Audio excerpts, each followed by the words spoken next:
Welcome to the Dirtbag Chronicles. My name is Brian. I am your host, and we have the last episode of the first season, and we are kicking it off with Mr. JD DeLay. Welcome to the Dirtbag Chronicles. Hey, thanks for having me here, Absolutely. man. I appreciate it, Brian. Absolutely. So JD's got an amazing story, and I am hoping that he doesn't hold back anything, okay? And we're going to ask you some questions. We're going to try to dig down on some of that information, if you don't mind sharing that. And I'll talk about anything, but I'm not trying to get you canceled, homeboy. You know what I'm saying? I appreciate it, bro. I appreciate it. All right. So, JD, tell us a little bit about who you are and where you come from. All right. So, part of the reason that I'm here today is because I just spoke at a peer support conference here in Arkansas, out in Little Rock, and I got to meet Brian, man, and we really clicked and connected in a major way. I was the keynote speaker, the final keynote speaker for the conference today, and it's just been a blessing to be here in Arkansas. I am a 20-year addict and career criminal who now is a recovery coach, a peer support recovery specialist, and a smart recovery facilitator. And we're going to get into how one became the other here. But what really happened was when I was 6 years old, somebody molested me. Somebody in my parents' church molested me, and it sent me down a different road than I probably would have gone down if that hadn't been done to me. So I have some fairly large social media platforms, and we talk a lot about that. We talk a lot about child predators. We talk a lot about addiction, and we talk a lot about recovery. We also talk a lot about prison because that's a part of my story too, Brian. Yeah. Awesome, man. I'm really excited to hear some more of those details. You said that it started with when you were 6 being molested. How long did that go on? Well, it really only went on for a very short period of time. Okay. But, when you're 6 years old, you're not really in a place where you're able to process what's being done to you. Yeah. And I grew up in a very religious home, and this dude was a part of the church. And especially particularly in the 80s, the early 80s, and it's still really rampant right now, but there's a huge stigma against the LGBTQ community. Yeah, there is. And, they want to tell you that if you are born and you're not this one type of way, that you're going to hell for it. Yeah. So, I just interpreted what this grown man did to me as a 6-year-old child, that I was going to hell for that. Yeah. And I knew that my parents always impressed upon me how important it was that we all go to heaven. So I thought that I wasn't going to go to heaven with them, and I didn't want to break their hearts. I didn't talk about it. Yeah. I never talked about it. Now, the way that my parents would have interpreted it would have been completely different, and I probably would have gone down a much healthier road had I been honest with them, because I have amazing parents. Yeah. But I kept it inside, and that secret kept me sick for a really long time. Right. And yeah, I bet at 6 years old, you don't really know the truth about much. I mean, you know what the truth is inside your gut, I assume, because every human kind of knows that. It's like a God-given ability to have that intuition, but to carry that around, how long did you carry that around? So I didn't really fully cognitively accept that it actually happened to me until I was in my mid-20s, bro. And, I was actually at a treatment center. And I finally sobered up for the first time in a really long time. Yeah. Really long time. And I started getting like flashes of this, and I started having anxiety attacks. And, I really feel like my substance use was covering up a lot of my PTSD symptoms for years and years and years. And when I started stripping away the substance use, all of this stuff came flooding in. And I remember I was in the kitchen because I was on dish duty. We ran that thing like a military type of operation, this treatment center that I was in Eugene, Oregon, the Carlton House. Shout out to Carlton House. And the clashing of the pans sent me into a spiraling panic attack. And I went back to my room and I actually climbed in the closet. A grown-ass man climbing in a closet, shutting the door, and I was rocking back and forth with my head in my hands, trying to breathe. And I couldn't catch my breath. And I don't know how long it took them to find me, but when they did, I was almost catatonic, and they had to have a counselor come in from the outside, like an actual licensed therapist, come talk to me. And they spent a while talking me out of there. And that was when I fully cognitively understood and realized what had happened to me as a child. And I accepted that it happened to me as a child. And I'd love to say that I was able to process it and work through that and stop using it as an excuse to numb out and to run away from it and to have terrible behaviors. But it really took me until I was about 40 years old to be able to place that, accept that it happened, forgive myself. Yeah. Because for some reason, I internalized it, man. I beat the hell out of myself for what that man did to me as a child. So I had to forgive myself. And like, I don't have to forgive him. Yeah. But I have to accept that it happened. It wasn't okay. And I have to be able to let it go, because as it was explained to me, and it's really vital and true, until you do that work of accepting that it happened and letting it go, that person holds a part of you. That person lives inside of you. And that's not somebody that I want to live inside my head and inside my heart and inside my spirit. Once I was able to actually get past that, that was one of the most freeing things that I've done for myself. That was the first step towards loving myself. That's amazing. That's amazing. That self-love brings that self-worth and that confidence and that understanding. And, you know, I think with me, I also went through something similar like that. But it was like I was searching for all this other shit out here to give me that love when it was myself that needed to love me the whole time. 1,000%. Yeah. 1,000%, bro. Yeah. And like, honestly, like I don't drink to get drunk. I drink to kill myself. Absolutely. You know what I'm saying? And so, you know, every time I would start to drink, I would get to a point where I was incapacitated and somebody would be like, "Hey, homeboy, you know, come smell my key in the bathroom." Right. And you know, that just quickly devolved, bro, because I one thing I know about myself, I don't like yayo. Yeah. Yayo doesn't do it for me. Right. I'm not in middle school no more, bro. I don't need to get lifted for 15 minutes. I want that high-speed chicken feed that's going to get me going for about 3 days straight. So, you know, it just all devolves so quickly for me. So, you know, now that I finally feel at peace with myself, bro, like I don't crave substances anymore. Yeah. You know, like I'm always going to have little cravings here and there. Right. But like every single time I get past one of those cravings, I get bigger and those cravings get smaller. And I know that they come in waves. I know it's going to be temporary. Yeah. So I've been able to fortify myself through the experience of going through a lot of trauma in recovery, that making it through has shown me that like I don't ever have to go back to that, bro. I love that.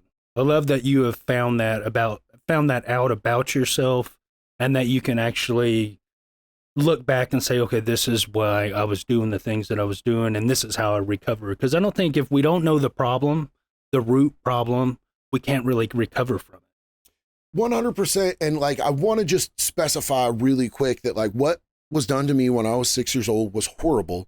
It wasn't okay. But the way that I used it as a permission statement and not to take accountability for my own actions till I was 40 years old, that wasn't okay. And that was on me. Yeah. You know what I'm saying? Like I needed to do that work. When we're children, we're not responsible for our trauma. But as I became an adult, it was my job to make sure that my trauma wasn't making me walking damage for the community around me, for the people that loved me. Right. And I went way off the deep end for way too long. And I take accountability for that, man. Right. I dropped the ball on that. And now that's why I try to do as much work as I can to help others and to show others the way out, because it's something that took me way too long and used up way too much of my own life and caused way too much damage to others for me to be able to get it. Yeah. Man, that's good. That's good. Now, so let's go back to the trauma. You're 6 years old, that horrible traumatic event happened. You lost the trust in the church.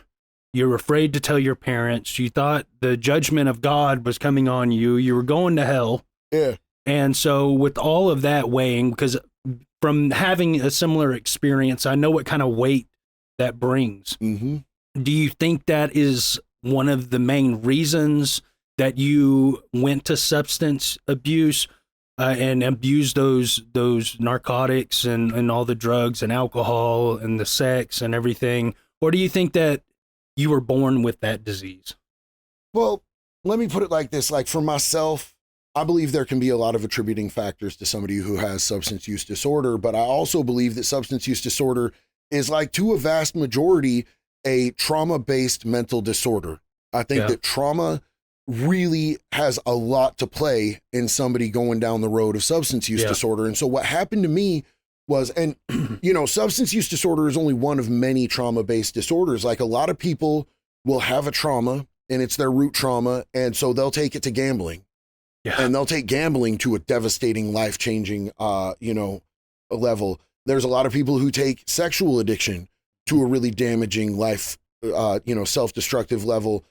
You know, there's a lot of different stuff that people can do. You know, a lot of people try to take back the control that they feel they lost through trauma, through eating disorders. Like my wife has an eating disorder because she has a lot of trauma. She has PTSD on a lot of different levels, and she tries to take back control by not putting food in her body because it's the one thing she had control over when she was being abused as a child and as an adult. Yeah. You know, but for me, I started acting out when I was, you know, 6 years old. I started acting out in different behaviors because if we have something like that happen to us and we don't have a healthy outlet for it, we gonna start attention seeking through other things. Yeah.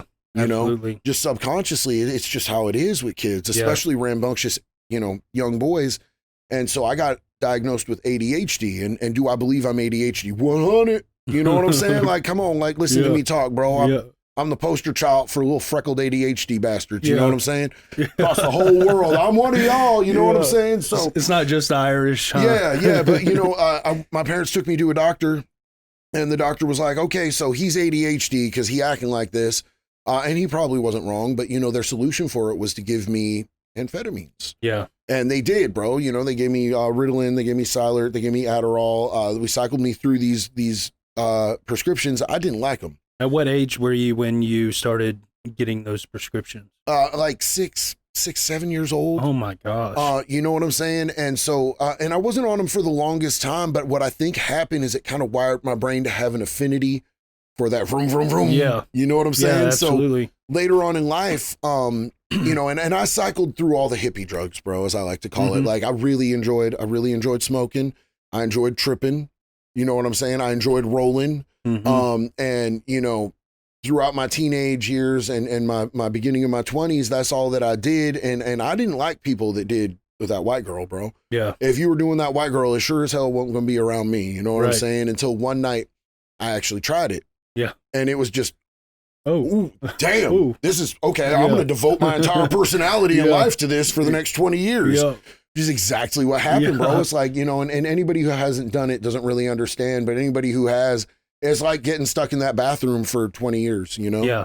And it absolutely took over. And, you know, I've done every type of addictive substance that you can do, all the bad ones.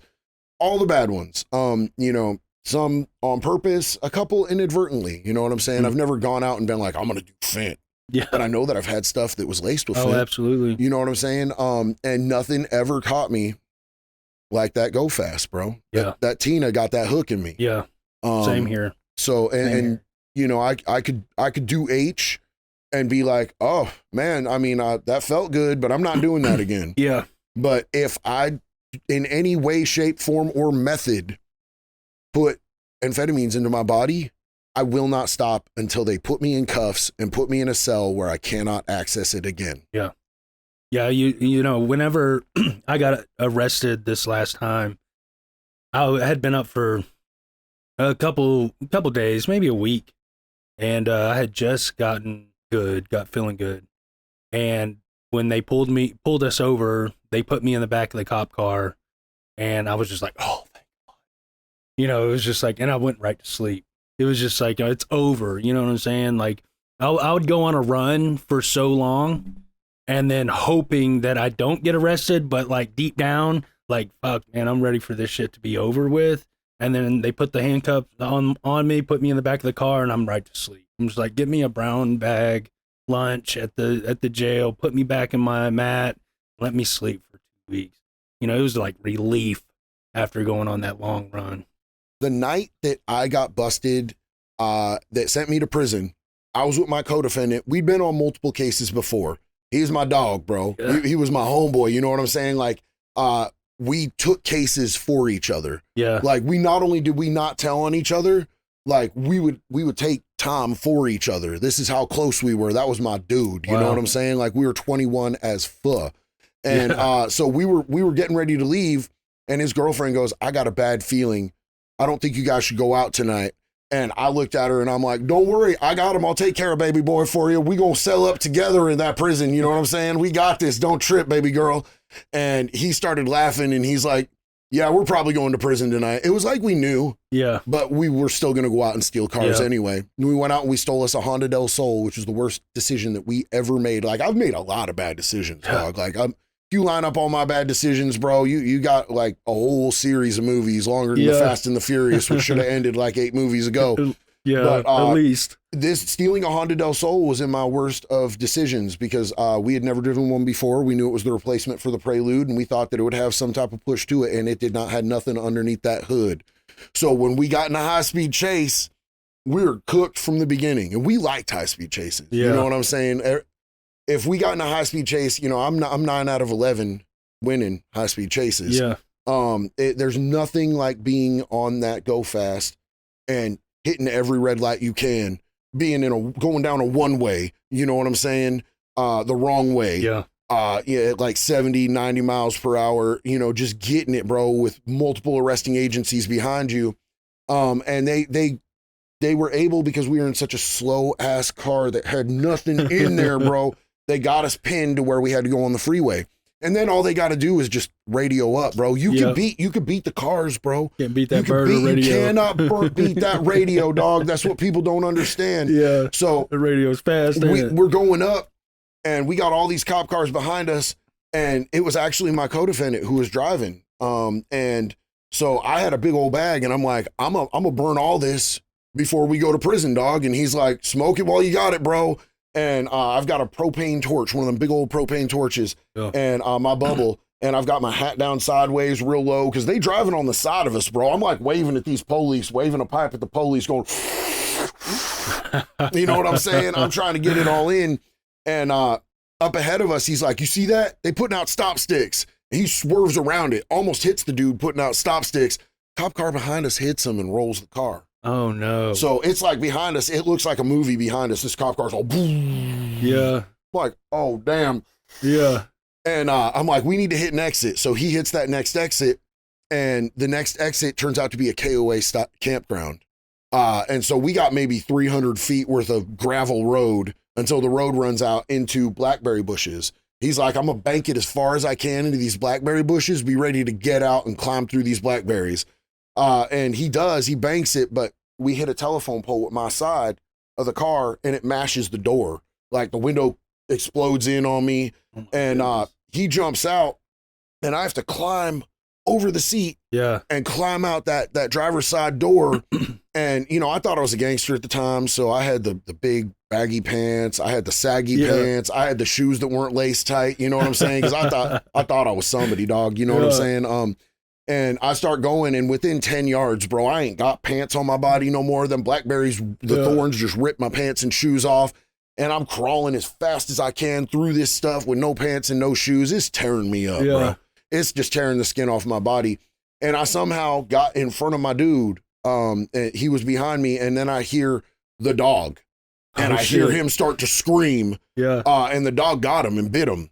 And so that just made me go faster. You know what I'm saying? Like I put on the gas on that, and it was late at night and it was dark and there wasn't any lights, so I couldn't even see where I was going. All of a sudden I fell into this little ravine, into a little river, swam across this little river and hit the freeway again on foot, got across all 4 lanes of this freeway and went up the hill a little bit and dug myself a hole in these blackberry bushes and just hid out, bro. And I could see all the cop cars.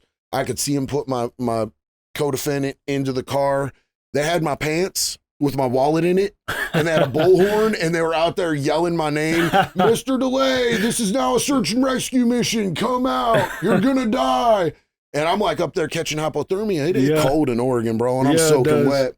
And I just fell asleep, bro. I overamped, and I fell asleep, and I woke up, and I'm bleeding like profusely, and I got hypothermia. I'm bright blue. I ain't got no pants on. I ain't got no shoes on. And I went out and tried to hitchhike, and I'm literally getting in front of cars on the freeway going, please stop. Oh my God. And nobody stopped, bro, because I was a psycho and I was covered in mud and blood. Put the meaning into blue balls, didn't you? Hell yeah, dog. But you know what they did do for me? They called the police. Oh, the police, they came and got me and took me in. And I was sitting in there pulling thorns out of my manhood. Oh, my goodness. And my legs and my butt cheeks for about 3 days. And then they released me, bro, because it's 1 in, 1 out at that county jail. So whoever's at the bottom of the totem pole of risk to the community, they have like an actual dudes who sit in there and go, well, you know, I think he's less risk than this person. So if you ain't on violent crimes, you ain't gonna stay in that county jail. They gonna kick you, spit you right back out on the streets. What county is that? Lane County, Oregon. Oh, wow. Now, what they're doing now is they don't even prosecute stolen cars. You steal a car, they ain't even prosecuting you. So do you think that gives a whole open playing field to people stealing cars? 1,000. Yeah, bro. absolutely. 1,000. It's a green light, bro. But absolutely. they have so much going on there. It's the Wild West, bro. It's like people don't understand the West Coast. It really is the Wild Wild West out there. Damn. They're really getting it, bro. Like they don't got room for somebody who stole a Honda when they got, 50 people involved in shootouts, right, and stuff going on. You so know they what I'm saying? Guns violence pretty serious. And they take any person to person crime. So like, say me and you are at a bar, and you're like, I don't like your face, and I'm like, that's fair, but I still want to punch you in yours. And we mutually agree we want to fight. Yeah. We go outside, we fight, and a cop sees it. We both get in what's called a Measure 11. And a Measure 11 is 70 months mandatory minimum. And you're doing day for day. Oh, now, they can instantly bump that up. If there's visible marks or any serious damage, they can bump that to a 90 months. They can enhance that to 90 months. And it don't matter if you want to press charges, don't matter if I want to press charges, the state will press charges on that. Yeah. So they take person-to-person crimes really seriously. I was in prison with the dude who had 70 months. He was actually on leave, and he went outside to like smoke a joint. He was on it was Christmas time, and he was with his family, and 3 people tried to rob him, and one of them had a knife, and he ended up getting that knife and beating the hell out of all, like 2 of them. One of them ran away. He stabbed 2 of them up. And it was all in self-defense. And he caught 70 months, even though it was 3-on-1 with a knife, because he didn't just roll over and let him rob him. Dude was on leave, bro. He's a Marine. Yeah. You know what I'm saying? Like, we trained him to do this, bro. Yeah. We trained him to do this. Yeah. And he ran into an enemy that was after him, and he just did what he was trained to do, bro. Like a reflex. Was he intoxicated when it happened? I mean, he was smoking a joint, but you know what I'm saying? Like, what's that, bro? Yeah. What's that? That ain't nothing. Yeah. And, so he ended up with 70 months in prison. He was lucky he didn't catch the whole 90. That's awful. Or catch a higher charge than just, the assault. He kind of got the bless. I think he pled out to 70 months. Wow. That was their plea bargain. But yeah, they take the violent crimes real serious out there. What they don't take serious out there is if you got a sexual crime, you hurt a child, if you rape a woman, you'll be in and out in like a day. So like that's so sad. The running joke in prison is, I would have been out, before I got in if I had a skin beef. Yeah. So that's what the West Coast needs to work on, honestly, is hammering people that are sex offenders. Yeah. And, getting more treatment to people who have drug-related crimes. Yeah. And, like, come on, man. Like, we should have some sort of castle law, some sort of self-defense law, some sort of stand your ground law. Yeah. Like, I mean. They don't have any of that. They don't got none of it, bro. That's insane. Like, self-defense isn't really a thing out there. Yeah. Like, you'd probably have to go to court and fight it, and who knows what would happen if someone was inside your house. If somebody breaks into your house, and you beat the hell out of them, you might have to figure that out in court, bro. It just depends on the cop if they want to push the issue or not. Wow. It's kind of insanity. Well, yeah, that's pretty crazy. There's one thing I miss about Florida. Florida, they'll let you get your licks in if somebody violates your rights or violates your house or touches your kid. Yeah. The sheriff there, Michael Chitwood, there was a dude that was in my own apartment complex there who he came home and the babysitter was doing stuff to his kid, and he put this kid into a coma, bro. This dude that was doing that to his kid put him into a coma, called the cops and said, y'all better bring an ambulance. You might even need a morgue. This dude was doing stuff to my kid. I'm ready to go back to prison. Let's go. And this dude had a long rap sheet, You know what I'm saying? But he hadn't been to prison in a long time. And the sheriff there, Mike Chitwood, actually did a press conference and said, hey, just so you know, we're not prosecuting this dude. If you're a dad out there and you find somebody hurting your kid, green light. And if you're thinking about doing something to somebody's kid, just remember this. We're not going to hold them accountable in Volusia County for whatever they do to you. Yeah. You hurt a kid, you open that door, we wish you the worst. Yeah. And I was like, yeah, it's my dog. For sure, yeah. Yeah, that's crazy. I want to get back to your addiction though. What age were you when you noticed that you were getting involved with your addiction? Or how old were you when you first started dabbling in your addiction, besides the medicine that you were prescribed? So, I mean, the hippie drugs, like, 14, 15 years old, okay. I started smoking weed. I tried drinking a couple times. I didn't like it because I had PTSD already and it made me feel out of control. Yeah. And I've always liked to be hyper aware. I went deep into alcoholism later in life. Yeah. But, started smoking weed, and then I really liked the trippy drugs, bro. I really liked acid, really liked mushrooms. I really liked DMT. Yeah. To this day, you cannot tell me that DMT is a drug. DMT is an experience. DMT is a teacher. I will stand on that regardless of how deep into recovery I am. I feel like the experiences that I had with DMT gave me a spiritual awakening that were absolutely essential to my development as a human being. Yeah. But it was when I was 23 that I met that white girl.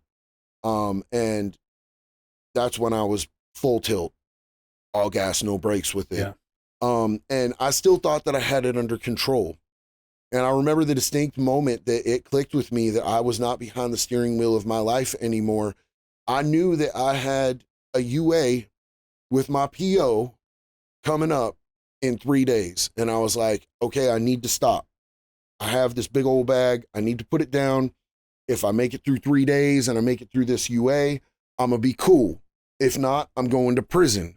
All I have to do is not smoke for 3 days. You know what I'm saying? And I couldn't do it. So I was like, okay, 2 days, I'll drink a lot of water. And, I just kept bargaining. Yeah. Just kept bargaining. I could drink enough water. I could beat this all the way down to where I'm sitting in my car in the parking lot at the PO's office. And I'm smoking as much as I possibly can because I figure if I'm going to prison, I want to go in as zooted as possible. Yeah. So I'm literally out in the PO's parking lot with all these POs walking in and out, all the clients walking in and out, actual sheriffs walking in and out. And I'm hitting that thing as hard as I can, duck down low. And I remember at that point, I was crying in my car, crying, hitting a bulb in the car. Like, how stupid is that? Because you can't stop. I had no control. Yeah. I had no control. And I knew that I'd put myself in this position where I wasn't in charge anymore. These little bags of powder or shards had that much control over my life as a man. And like I was still a prideful human being.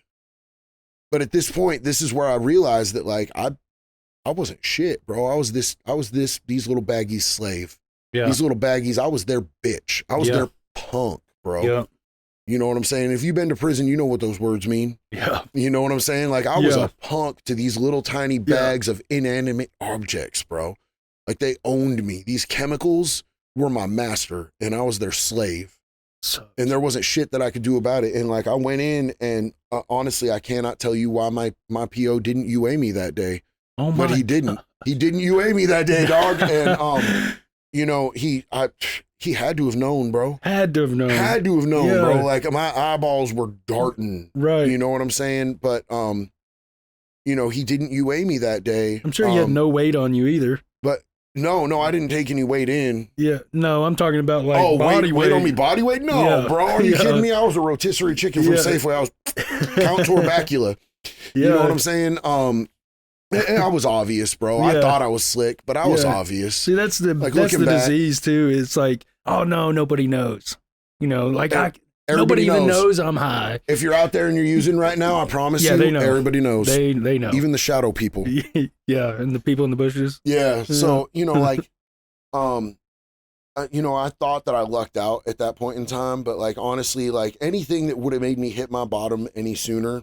And like honestly, incarceration has never been my biggest bottom, bro. Like my biggest bottom, there was a day that I left my mother crying in a hotel room parking lot. One of my homies was so concerned about me, and he knew that I was getting so far out there, and he did meth with me, bro. Yeah. You know what I'm saying? He was one of my dealers. Yeah. But he was so concerned about me, he hit my mama up and told my mama where I was at. He's like, he's going to die or he's going to kill someone. You need to go collect your child. Yeah. And she showed up in the parking lot, waited for hours. And I walk up in the parking lot with two 12-inch speakers in a box with an amp with the wires dangling that I had just stolen out of a car. Walk up in the parking lot all, yeah, got me a nice box. This is dope. And I hear my mom's voice and she said, son, and I turn around and she's like, she's already crying. She's like, can't do this anymore. And if you keep doing this, I can't be in your life the same way anymore. I can't support you in this. And I need you. I need you in my life. I need you to choose life. She's like, I have a bed at a treatment center right now, and I'm begging you, please come with me. And I looked at her and I said, I love you with all my heart, mama, but I gotta go. I can't be standing out here with this thing like this. I'm on Front Street. I love you. I'll call you some other time. I left my mother crying in a hotel parking lot. And I got back up to the room and there was like 3 or 4 girls up there, and everything was popping up there and everything. And I went in the bathroom and I wept, bro. I wept because I knew what I just did to my mother on the inside. Yeah. And I love my mama, but I wasn't in control. Yeah. I was not in control, man. I need cuffs to stop me. Yeah. Cuffs are not my bottom, but I need them because I have to have the control taken away from me. I have to be forced into submission. Yeah. So that was one of the lowest points in my life. And, it wasn't long after that I actually, I crashed a stolen car because I fell asleep behind the wheel. I just been out. There was a dude named Toothless Bill that had raped a girl that I was seeing. And I was driving around, looking for him in a stolen car with a pistol. And I thought I saw him, but I've been up for so long, bro. I don't know who the fuck I shot at. Right. But I don't think it was Toothless Bill. I was shooting out. I shot the passenger side window out with a dude in the passenger seat. He's like, what the fuck, bro? Yeah. And so I ended up he got out, bro. And I don't even know if anybody was there that I was shooting at because I'd been up for so long.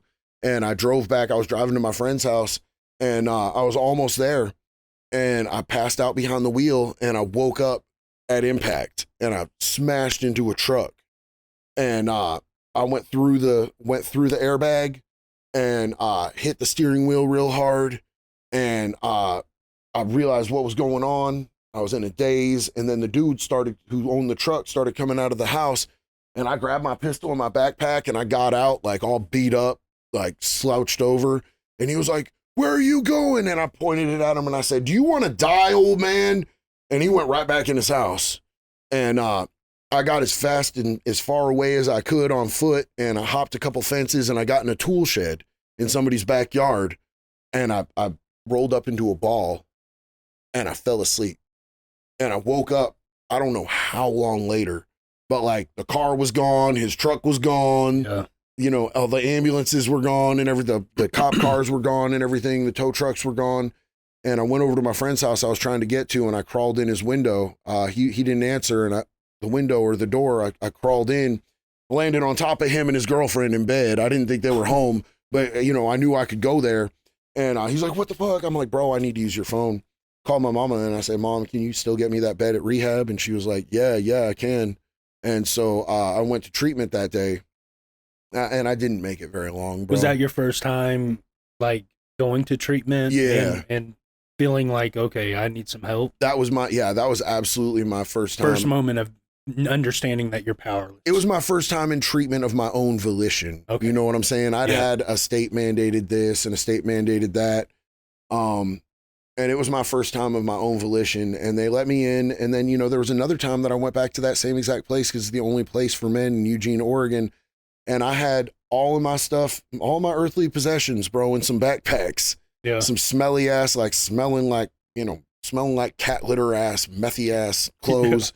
Thinking you look good. I went and sat down and I just slumped down in a chair in the reception area. And the receptionist is like, what are you doing? And I'm like, I'm sitting here until you guys either give me a bed or y'all call the cops and have me arrested for trespassing. Because if I go back out them doors, I'm going to die. Yeah. And I'm scared right now. And she's like, that's not how any of this works. And I knew one of the counselors there because I used to use with him. Yeah. And I saw him change his life. And I was like, call Ginnick Michael Chavez and tell him that JD DeLay is here right now and have him come out here and speak to me. And she's like, he's not even on shift. He don't get here for like 6 more hours. I said, I'm gonna wait. And he eventually came in and he's like, bro, like, this isn't really how this works. And I said, Ginnick, I'm gonna die, bro. Like, I'm gonna die. I'm gonna die today. Like, I'm not going to make it another couple hours out there. Like, I'm doing real bad. Like, situations I'll never speak about on social media. Pleading for your life. But yeah, like I had a lot going on and it was really bad. And he came back about an hour later and he was like, all right, look, man, we don't have a bed. We'll put you on a cot in the laundry room until a bed opens up. And I was like, sold, done. You know what I'm saying? Yeah. Like, y'all want to strip search me? What do we need to do? Let's get it. I'll do literally anything you say. And, you know, I went and slept on that cot, and the next day a bed opened up, and they put me directly into that bed. That's awesome. And I actually made it like 30 days that time, and they told me they wanted me for 90, and I had this inclination and idea that I had it. Yeah. So I said the most toxic words I'll ever say to myself. I got this. Don't worry about it. I got this. Yeah. If I ever say I got this, somebody tie me up. Tie me, duct tape me, bro. Tape, you know, get the zip ties. Yeah, put me somewhere because I promise you I do not got it if I say I got this. That's good, man. That's good. So how old were you when you made that decision to sit there and plead for your life at that treatment center? God, it must have been well, it was after I had actually gone to prison. So I was probably 32. Okay. Probably 32 years old. Yeah, so that's when it really started that you were trying to make a change. Yeah. But now you can look back and understand that the addiction was so strong that it just kept manifesting back into your life. I needed a lot more than just a 30-day stay. And I think that most people who are genuinely dealing and struggling with substance use disorder need more than a 30-day stay. They need more than a 90-day stay. Yeah. You know what I'm saying? You know, for me personally, it generally usually takes incarceration for a period of time. Yeah, for me. And then I need something when I get out.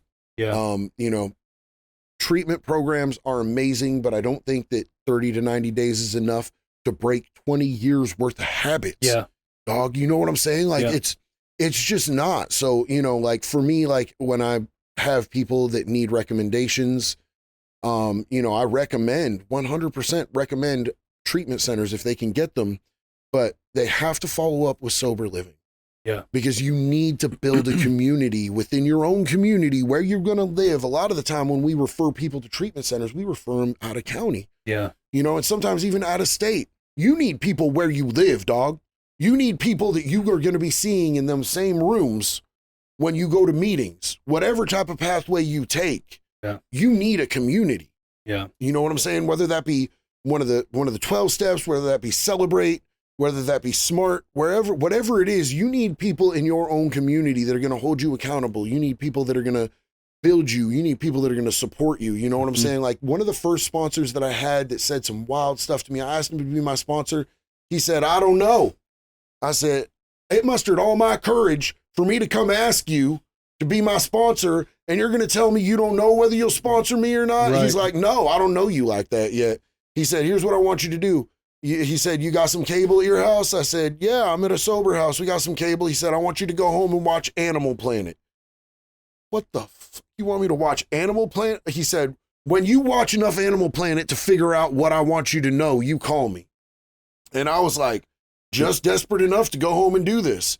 I'm watching Animal Planet and I'm like, cheetahs are fast, gazelles are slower than cheetahs. Like, what are we doing here, man? Yeah. Finally, I got it, bro, because I watched enough of it to understand that whenever somebody went away from the pack, that's when the predators attacked. Oh, that's good. And I called him and I'm like, look, I don't know if this is what you're trying to get out of me. And personally, I'm real tired of watching Animal Planet.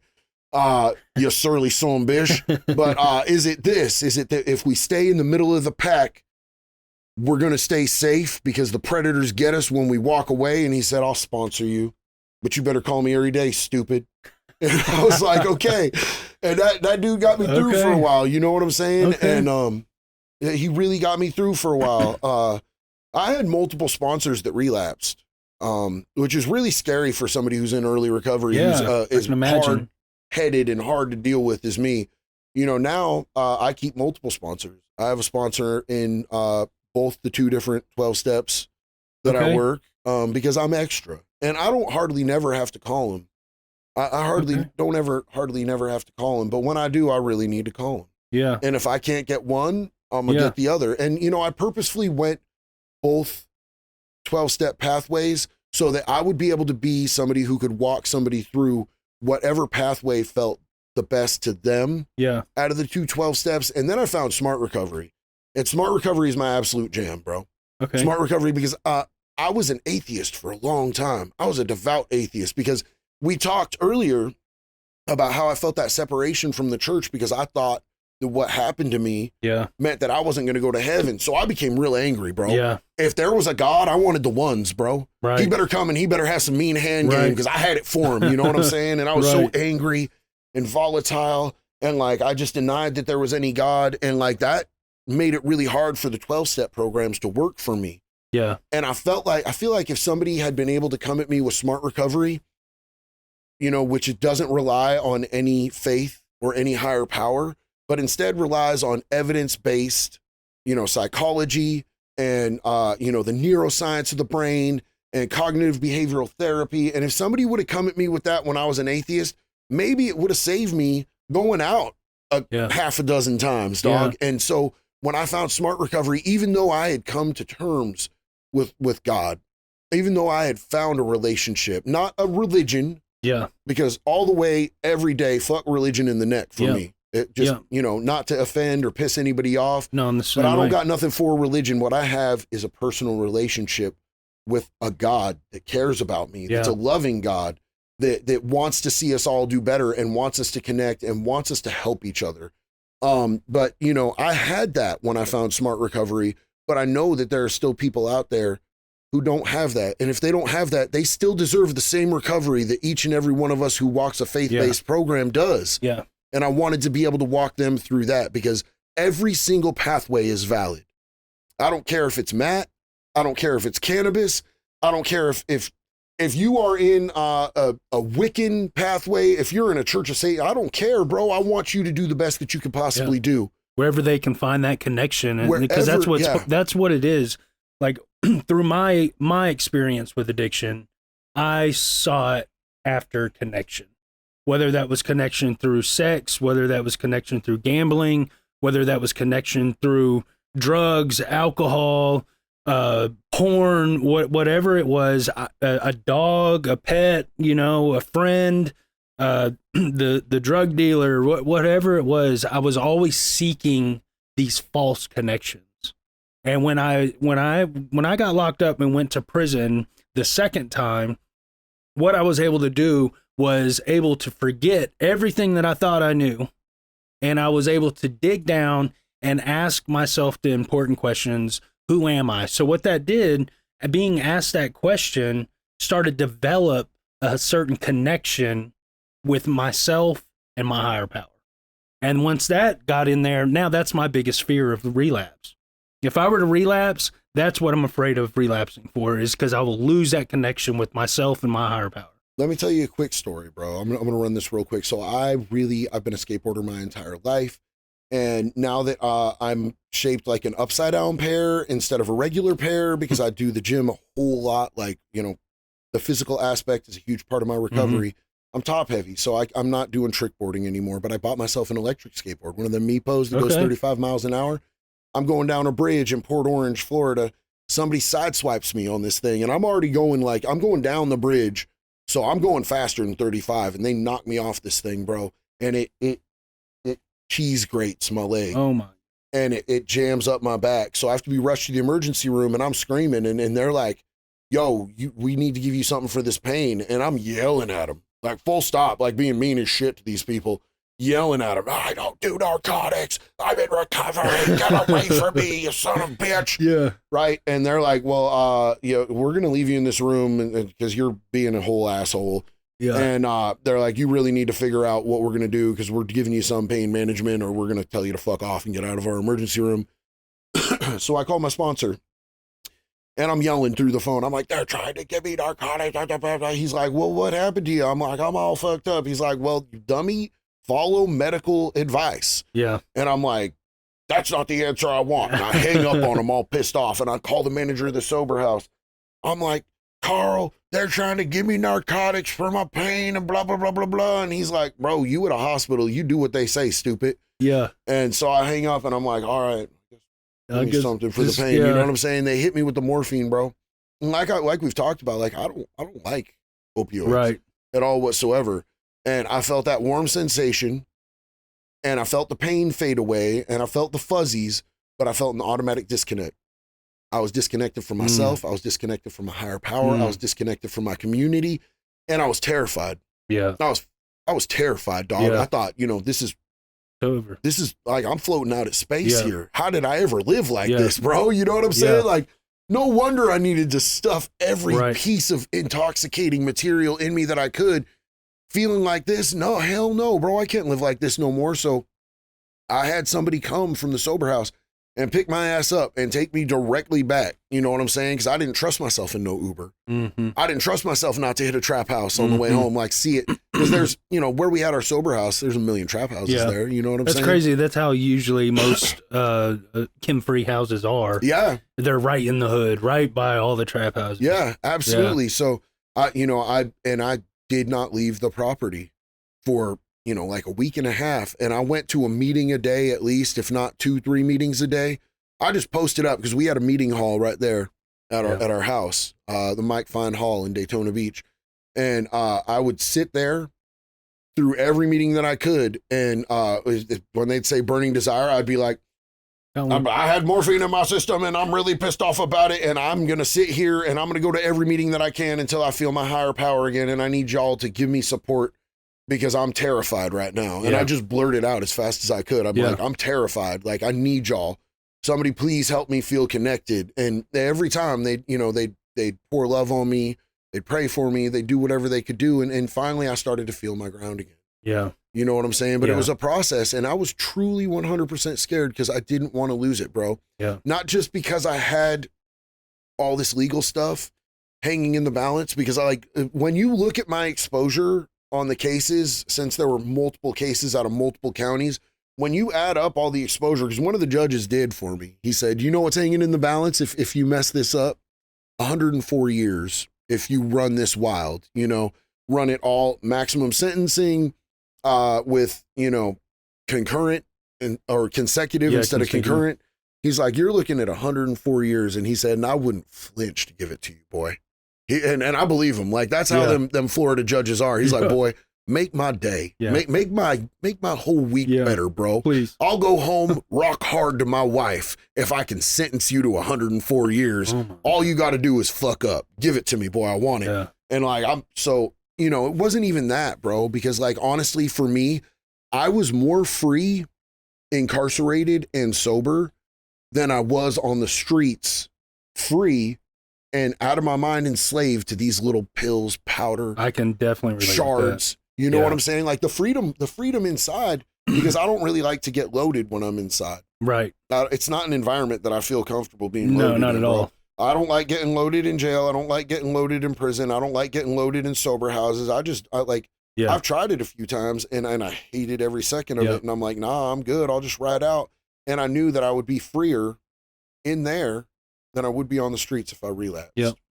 I wasn't terrified of going to prison. I was terrified of continuing to live the way that I had lived, because when the Secret Service threw me on my face on that hot pavement in that parking lot of the Hilton Garden Inn, I breathed a breath of relief because I knew that it was over and I didn't have to live that anymore. And I was so miserable.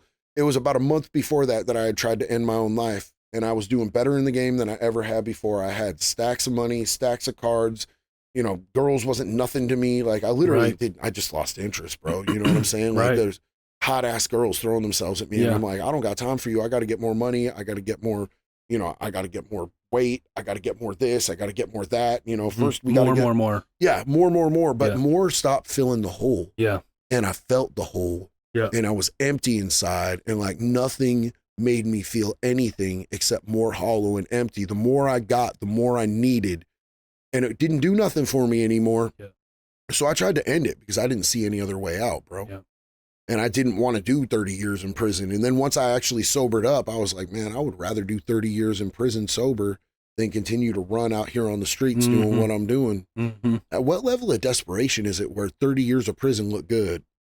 Yeah. You know what I'm saying, dog? That's up there. Prison's miserable. How many times you been to prison? I've been twice. You've been twice? So you know exactly what I'm talking about, bro. You gotta be really spiritually dead. Yeah.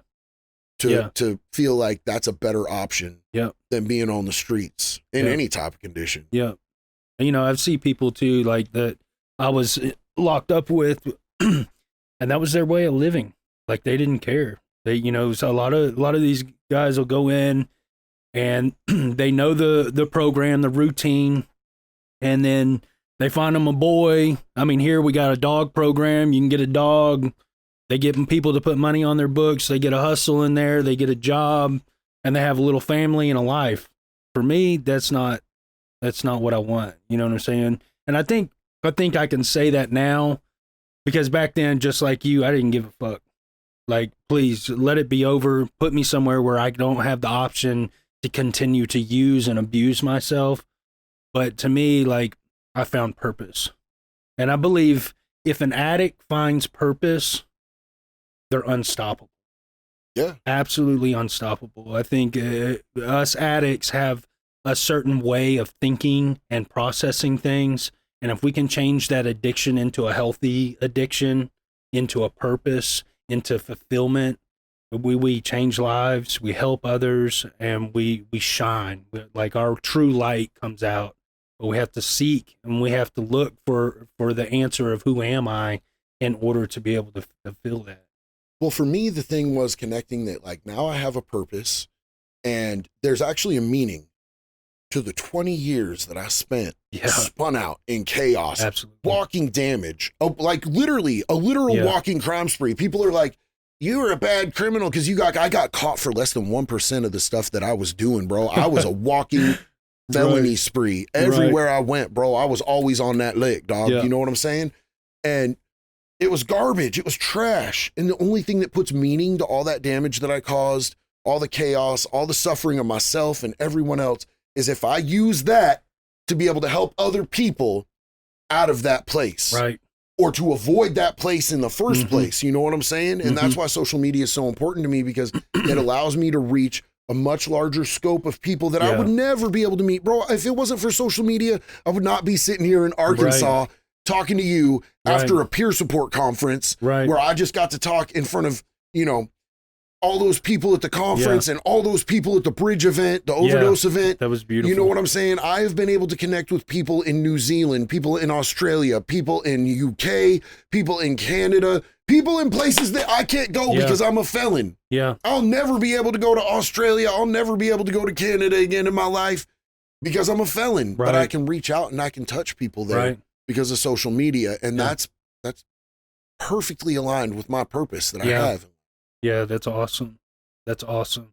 That gave me chills just hearing that because I feel like my purpose aligns with the same purpose that you're fulfilling too. You know, not that my purpose is your purpose, but you know, my purpose is to help others, to use my experience for the better of other lives because it betters my life. I think we were talking earlier before we started, and we were talking about how we're all connected. And everything that we do is for somebody else, but in return, it helps us as well.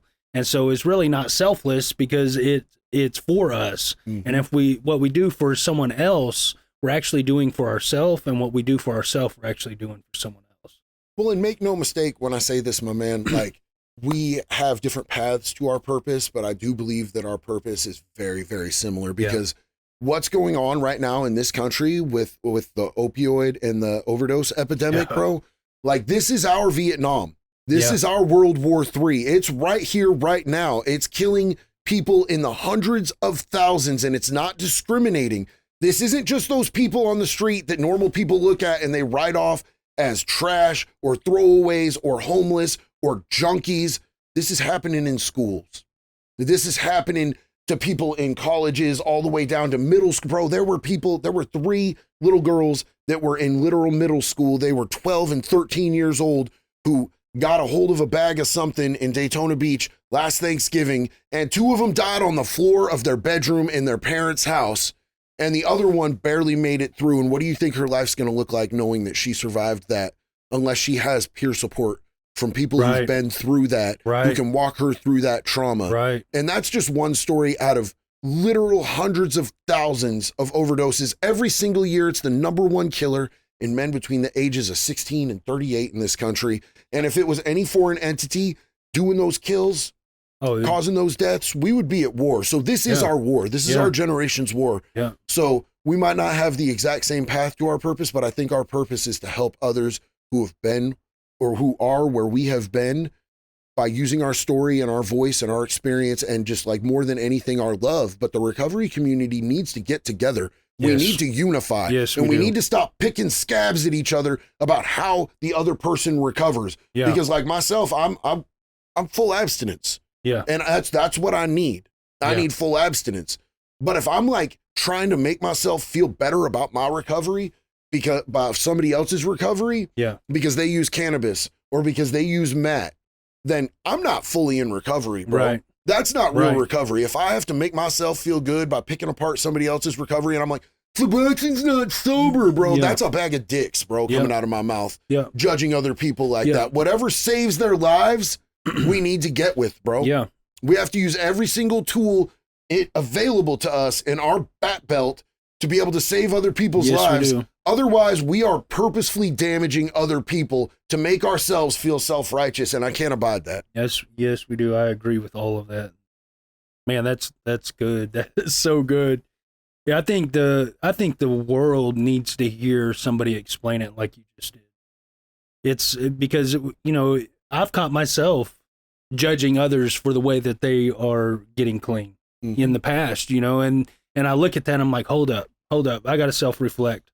Why am I doing that? What is it about me that's making me put judgment on someone else? Because obviously it's a reflection of myself onto that situation.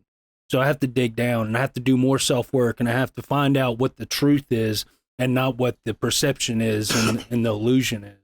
I see it a lot more with the old timers, the dudes who got 20, 30 years clean, sips a coffee, hits a cigarette, tells somebody they're not sober because they're on mental health meds prescribed by a doctor, mental health conditions that they don't even have a literal understanding of what they are. Right. They don't have the nearest idea of the neuroscience behind it. Yeah. But they're telling them that because they follow a doctor's directive with a mental health med that keeps them from having a psychosis, sips coffee, hits cigarette, chain smokes a pack a day. And I'm not judging them for sipping coffee and smoking cigarettes. Right. I'm judging them for judging the other person. Right. Here's me, bro. Energy drink, vape, you know what I'm saying? But like, I'm not judging them for how they recover. I'm judging them for casting judgment and belittling and stigmatizing and shaming another person who's dying from the same disease that they are if they don't have a proper program of recovery. And it's a daily program, dog. Right. You know what I'm saying? Like the second that I start to stagnate in my program, I'm done, bro. If I'm not moving forward, I'm falling backwards. Absolutely. Because like, how long does it take you to build up a tolerance to your DOC, dog? Not long. You know what I'm saying? Like maybe a week at the most. Like if you started right now, you might be able to use the same amount of that substance for a week before you got to start, at least doubling, tripling, you know what I'm saying? Yeah. How long does a workout regimen work for you before you got to start doing something else? Like scientifically 7 weeks at the absolute most before you have to start changing it up to keep effectively growing. And our recovery program has to be the same. Absolutely. We have to keep moving forward. We have to keep adapting. We have to keep learning and doing new things because if we're not moving forward, we're falling backwards, bro. Yeah. Like we have to be able to switch it up. And so like that's why I work multiple pathways, bro. Like if I have some nights where I might want to hit one of the two 12-step programs that I work meeting. And then the other night, I might want to hit one of those meetings. And I'm always baseline using SMART, bro. The tools of SMART recovery are pretty amazing. So I want you to kind of go a little bit more into detail about what is SMART recovery, because I feel like a lot of people have not ever heard of that. So smart recovery is science-based. It's evidence-based. It's based on the psychology of substance use disorder and disarming some of our thinking errors and the ways that we have negative patterns that are self-destructive in our lives and how we can better those thought processes by breaking them through repetition. Because we need repetition, dog. Like you have 20 years of bad habits and bad thinking processes in your brain. It's going to take you a while to break those. It's not just a one-off, bro. So they give you tools. There's multiple tools. And like my favorite is like a cost benefit analysis. They call it the CBA.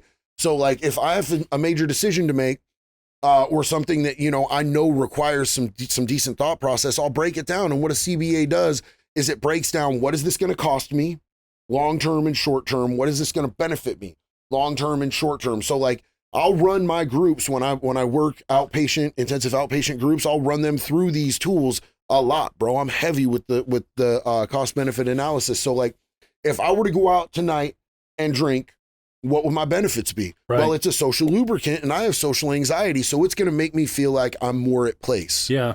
That's a benefit. Let's not lie. Let's never lie to ourselves about what substances do. So it's in the short term, it's gonna make me feel like I'm connected and I have a place. I can dance better. I'm Irish as hell. Don't know if y'all can tell. I don't dance unless it's fueled by whiskey, and then I still look ridiculous. But you know, I feel like I can do it. You know, okay, so that's a short-term benefit. You know what I'm saying? But then if you look at the costs on it, like it's going to be financially wasteful. It's going to cost me, like it's going to put my freedom at risk because like I'm on probation. Right. You know what I'm saying? I'm not allowed to be drinking. It's going to put my health at risk. There's going to be, you know, serious health repercussions for it because once I start, I don't stop. Yeah. You know what I'm saying? Once I start, I don't stop. It's going to affect my mental health, bro. Like drinking, I think a lot of people think that they just go out and drink and then they don't like have repercussions later on because like they don't end up like in a ditch with a needle in their arm. But like there's serious mental health repercussions for a lot of us, bro. A lot of us. When on the come down from alcohol, you know, you don't just get that hangover and you throw up and then it's over, bro. Like I personally myself, I'll speak in I statements. I feel like shit physically and emotionally and mentally for a while after that. Yeah. It has a serious detrimental effect on me. And so you take those two benefits and you could probably run it out a little farther than that. And they're short term, but you take the costs of it and what you're risking, and those are all like much longer term things. You know what I'm saying? I don't know about you, but if I go out and have a couple drinks, it's not going to stop at a couple drinks. I'm going to have a couple Coors Light. I'm going to grab myself a fifth or a half gallon of JMOs. I'm going to polish that bitch off. You know what I'm saying? And I'm going to spend a whole paycheck in a night, and then some stranger's going to come up and he's going to be like, hey, you want to go in the bathroom and sniff my keys? And I'm going to be like, give me that. Yeah. I'm going to do that whole bag, and then I'm going to remember why I hate yayo, bro, because I'm not in middle school, and then I'm going to be hitting the plug, and I'm going to be trying to get an ounce. But these days, the Go Fast has the Go Dead in it. Yeah. You know what I'm saying? Like, you can't even go all the way. I don't know why they would be mixing. Yeah. Why would it make sense logically to mix something that people crave that makes you go fast with something that makes you go slow? Unless you're doing it because you purposefully know that it's more addictive, it's cheaper, and it'll enslave somebody. They're trying to create slaves to these substances. It's not just something that's a byproduct of these substances anymore. They're putting fent in everything because they want to get you snared. Yeah. And they want to make you a slave. Yeah. Because they know that you're powerless with it. It's all about money. When back when I was selling ounces of meth, bro, it wasn't about trying to make people slaves. Like we all were just doing it. You know what I'm saying? Yeah. But it's intentional with fentanyl. They know what they're doing. They know what they're putting out there. They know that they're going to ruin lives. They know that there's a high likelihood that they are going to kill people, and they do not care. It's chemical warfare, bro. It is. You can't tell me that it's not chemical warfare. It is. And it's chemical warfare because it's killing children too. Just like you were talking about the 13-year-old girls down in Florida finding a little baggie and then dying on their floor, and then the one girl having to go through that and still going through that to this day, I'm sure. Mm-hmm. I mean, I don't know. I don't know this little girl, and I don't know what she's experiencing right now, but I can only imagine how it would make me feel of going through something like that. It's horrible. It's horrible. And going to that overdose awareness walk, just it really made me, I can't even use the word understand. It made me feel the pain that our country is suffering from, and especially the state of Arkansas, because that's who I'm surrounded by with the peer work that I'm involved in. But it's killing so many people. I was walking on that bridge, and there were so many people out there supporting this walk. The bridge was swaying, and people were starting to walk back because they were scared. But as I was walking under the purple lights, I'm looking, and there are just banners of people that this chemical warfare has killed. It wasn't even people, man. It was children. Children. It was children. Absolutely. There were thousands of faces Absolutely. of children that have been ripped out of the It's opportunity so of having a life. So sad. Because they were like, bro, paint it what it is, bro. Fentanyl is poison. Yeah, it is. People are being poisoned. You know what I'm saying? Like, people are being killed through poisoning, and it's happening to children in record numbers. And there was an entire bridge. Like, I wish that I could explain to the audience the depth of and meaning behind that bridge being lined with children's faces. This is a huge bridge. It's a long bridge. Yeah. It goes all the way across the Arkansas River. And I'm talking about pictures this big of children, and there's thousands and thousands of them, and the palpable weight and energy. You know what I'm saying? Like, I went to the 9/11 memorial. Yeah. And I thought that was heavy. I thought that carried weight. And like, don't get me wrong, I'm not taking anything away from that tragedy. That was horrible. But like, how many lives did we lose in that? 6,000. We losing, it was a couple of years ago, we were only losing 100,000 a year to this overdose epidemic. And now we're reaching like 140, 160,000 this year. So sad. So I'm not trying to take anything away from that, but like, you could feel a palpable depth and energy and weight at this event when you were looking at the victims of these poisonings, and it broke my heart. Yeah. Because, you know, anybody with any empathy can see that this isn't just these people that society considers throwaways. These are kids. Yeah. These are somebody's big brother. This is somebody's little sister. This is somebody's daughter. This is America. Yeah. This is an attack on America. Yeah. Period. This is our war of our generation. And we're not going to win it by arresting people. We're going to win it by people like my boy here, Brian, by people like me, by people like you. Each and every one of you out there watching this, you have the power to do something about this. Even if you are not a person who's a peer, if you've never struggled with substance use disorder, you can do something about it by changing your perspective and by breaking down the stigma for others. You can help others educate themselves, and education is the opposite of stigma. People are on the wrong side of history with this when they want to castigate and stigmatize people who are fighting a medical condition. This is a disease. Everybody wants to say it's a choice. It's not a disease, bro. I'm so tired of that, bro. We are in 2023. Y'all, if that's really the argument that you want to have, who fucking cares? Right. People are dying. Yes. Where is your fucking heart at, man? Yes. So if we can educate people and break down that stigma, even if you've never, and like, honestly, bro, how many people haven't had somebody in their life that is affected at this point? Fuck. I don't see any family being out there that hasn't dealt with any kind of addiction or alcoholism or any of that. Like, there's so many of us, and there's so many people that are hiding it, that just like you and I, that won't admit to it for so long, and then they look back and they say, you know what, I'm fucking powerless, I need fucking help. And it's so sad, man. It breaks my fucking heart. That keeps us in hiding, though. Yeah. That stigma is what keeps people uncomfortable asking for help. And you might be out there watching this right now, and you might think that it'll never happen to you, never happen to nobody that you know. And it could be your son or daughter right now, and they're hiding because of your fucking attitude about people with substance use disorder, and the way that you speak about people that you pass on the streets and cast judgment on them. Yep. Your kids might be watching. Your best friend might be watching. Your husband, your brother, your sister might be watching. And they might be marking in their brain, okay, this person is not a safe person to talk to when I need help. They're afraid. And you might lose the opportunity to save the life of somebody that you love because you made yourself feel a little better by talking about that fucking junkie over there. Yep. And that's what it is, man. We need to turn the tide on that shit. Yeah. When we turn the tide on the stigma, we're saving lives. Yeah. Quit judging and start helping. Absolutely. Yeah. Be open-minded. Understand that there are people suffering because of people that are placing judgment on those, that are looking at people and looking at their outer appearance and just putting that spell over them that they can't get away from. I hate it. And I know that we've run pretty long on this, but I just want to end this real quick with one thing, man. I know I'm long-winded. I'm Irish. Thank you for putting up with me, man. It's but we talked in the beginning about, you know, the type of teacher that Jesus was. Yeah. And, you know, ask yourself, who would Jesus be out here ministering to? Whether you believe in the Bible, believe in God or whatever, Jesus was a radical ass dude. He was a radical teacher. He was out there, you know, helping the poor, helping prostitutes, helping thieves, changing their lives, flipping tables over, bro. Who do you think Jesus would be ministering to if he was here today, right now? And then ask yourself what you doing when you see somebody who's suffering from substance use disorder, man. Yes. That's all.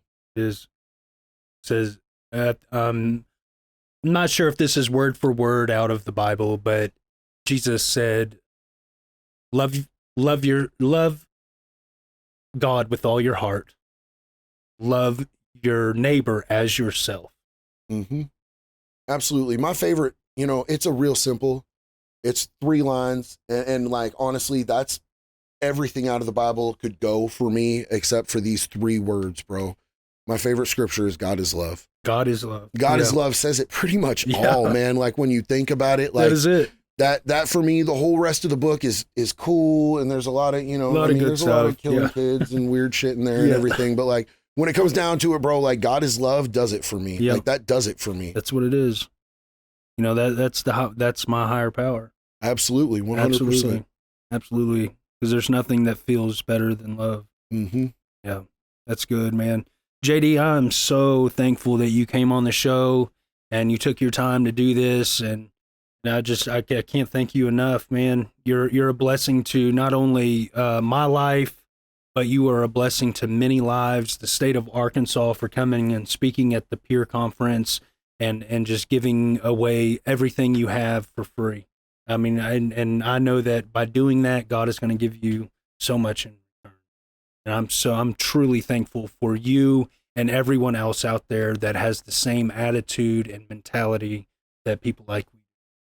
Well, I'm just going to throw this out there to you, bro. Like, you guys relit my fire, the passion that you guys have for recovery out here and the way that you guys are moving in unity. Yeah. I have not seen in any other community. And you guys relit my torch brighter than it's ever been lit before. And I'm going back to a place where they're downtrodden, bro. They're beat. They're fucking beat in Oregon right now, man. Like, they passed these laws that I believe in breaking down the stigma and not making somebody a felon for the medical symptoms of the disease that they have. What do people with substance use disorder do?